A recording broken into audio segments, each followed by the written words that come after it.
Olha, isso aí vai dar muita polêmica. Vai dar, na verdade, possivelmente até embates entre o governo do estado e os professores. É uma luta infinita que praticamente nunca acaba. O governador Fernando Pimentel retirou de tramitação o projeto de lei que previa o pagamento do reajuste do piso nacional dos professores. A proposta determinava que o aumento de 11,36% seria concedido como um abono e não incorporado ao vencimento básico e às demais 8 categorias de promoção, como havia sido acordo com o Sindicato Único dos Trabalhadores em Educação. O projeto ainda previa o pagamento a partir de março, quando a promessa era de que ele seria retroativo a janeiro. A medida visa reabrir a negociação com a categoria, que ameaça iniciar uma greve por tempo indeterminado, caso o acordo não seja cumprido.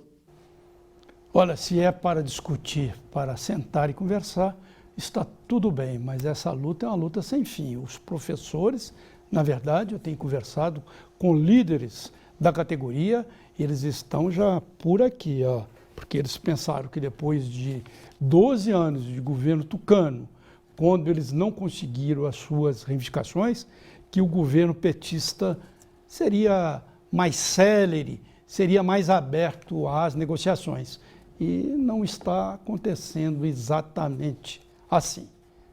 E os barraqueiros mais antigos da feira de convivência do entorno do Mineirão protestaram contra o processo de licitação da Prefeitura de Belo Horizonte.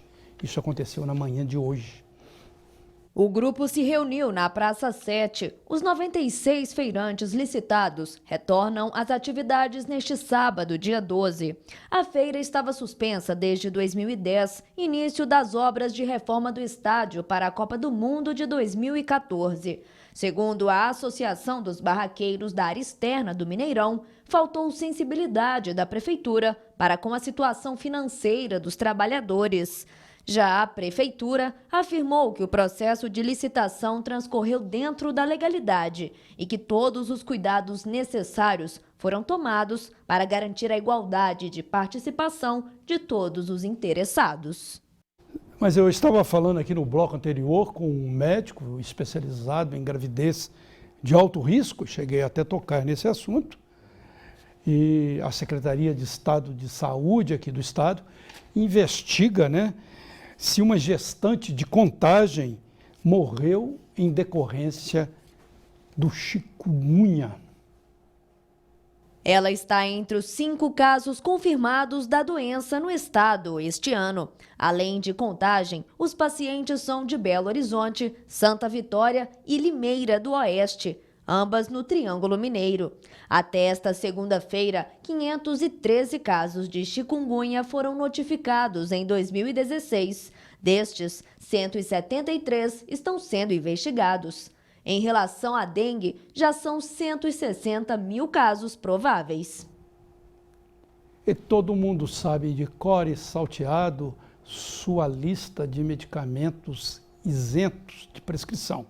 Tem aquele para dor de cabeça, o que alivia a dor muscular e os que servem para queimação no estômago.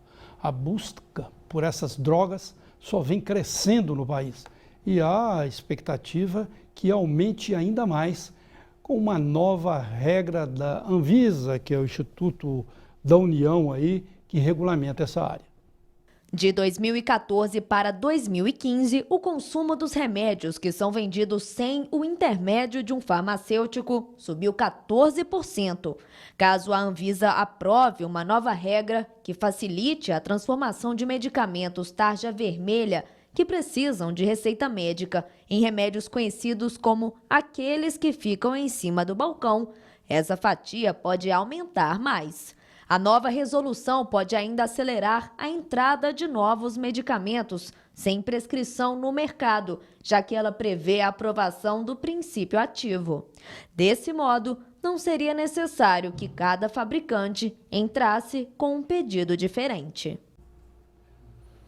Redação, nós estamos aqui ao vivo, são 19 horas e 19 minutos E vamos falar agora sobre prevenção e tratamento da obesidade. Para falar sobre esse assunto, eu recebo a cirurgiã bariátrica do Hospital Vila da Serra, Lícia Tobias, que também tem informações sobre um simpósio de obesidade.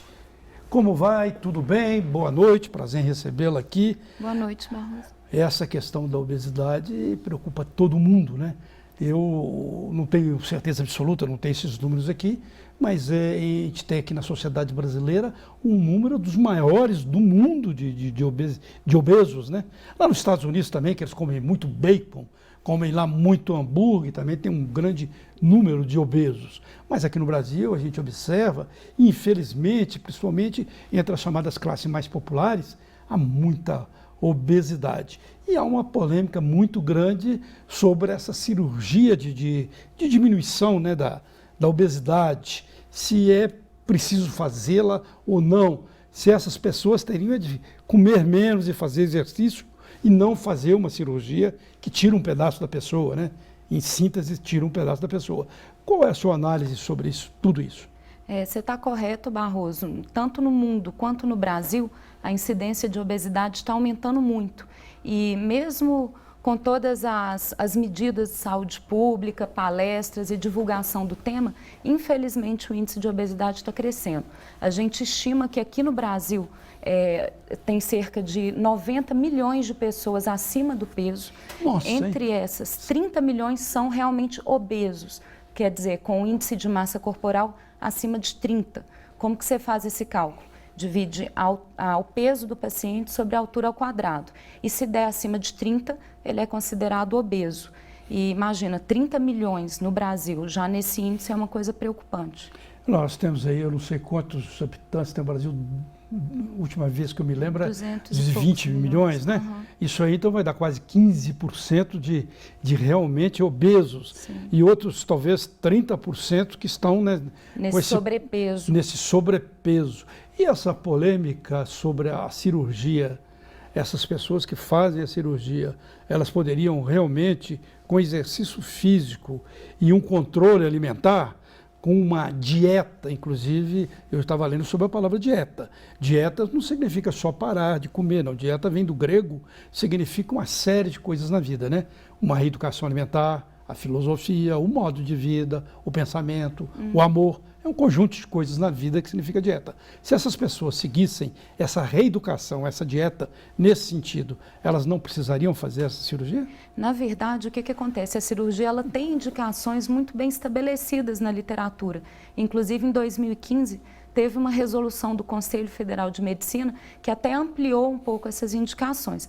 Por quê? O que os estudos mostram é que a partir de um certo índice de massa corporal, que é 40, o paciente que antigamente era chamado de obeso mórbido, o índice dele de solução da obesidade só com as medidas clínicas, que é a mudança de estilo de vida, a dieta, o exercício físico, o índice de solução desse problema é entre 10% e 20%.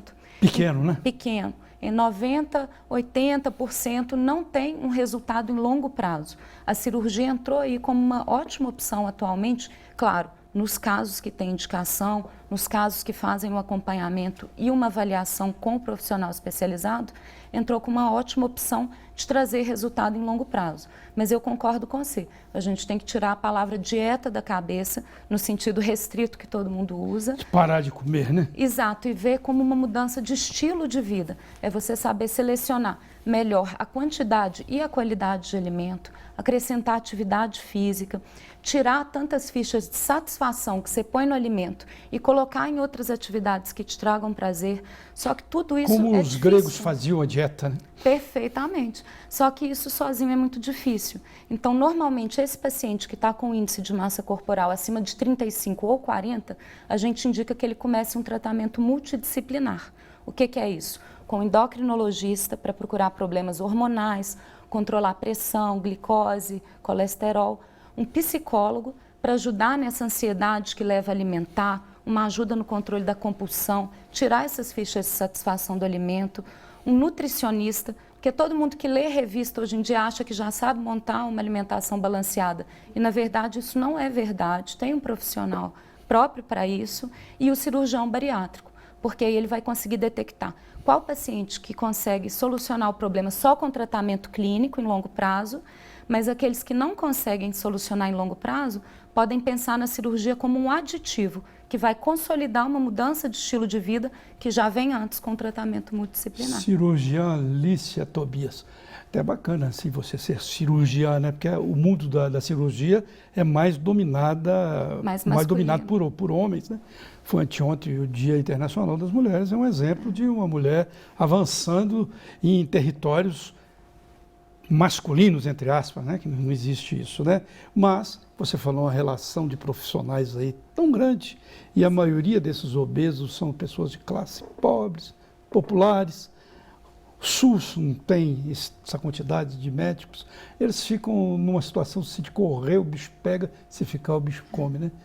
Infelizmente, é difícil, né? Que a maioria dos obesos, talvez você confirme, está nas classes mais populares, né? Sim, a maioria.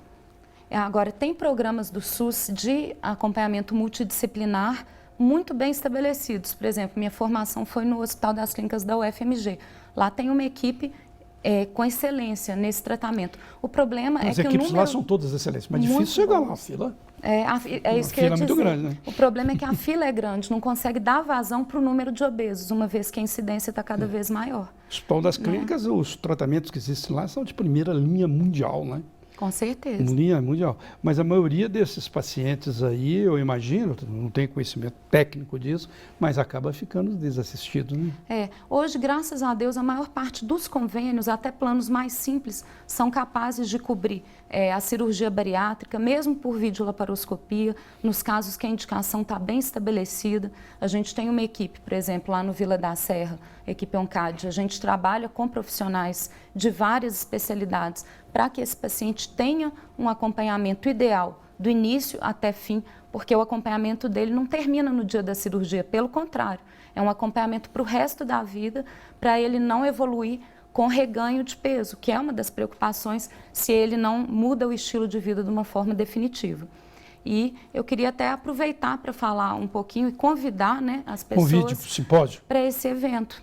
A gente já fez 3 simpósios de obesidade lá no Centro de Estudos do Hospital Vila da Serra, em que tiveram presentes profissionais de endocrinologia, psicóloga, nutricionista, eu como cirurgiã bariátrica, ou o Dr. Luiz Gonzaga, que também é cirurgião bariátrico da equipe, e a gente vai fazer outro encontro desse no dia 19, sábado, agora de março, de 9 a meio-dia. Está aberto à comunidade? Aberto, é um encontro gratuito, não tem que pagar nada pela inscrição, basta ligar no centro de estudos.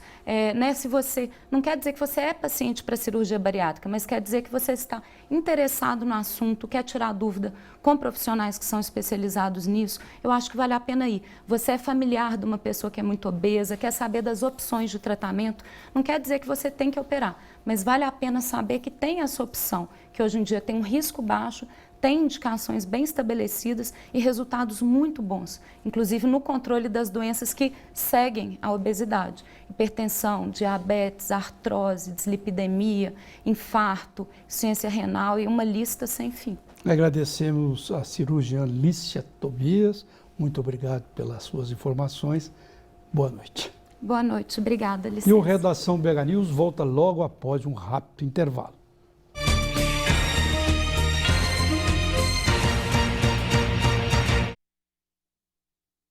Nem sabia do assunto, a gente fica sabendo.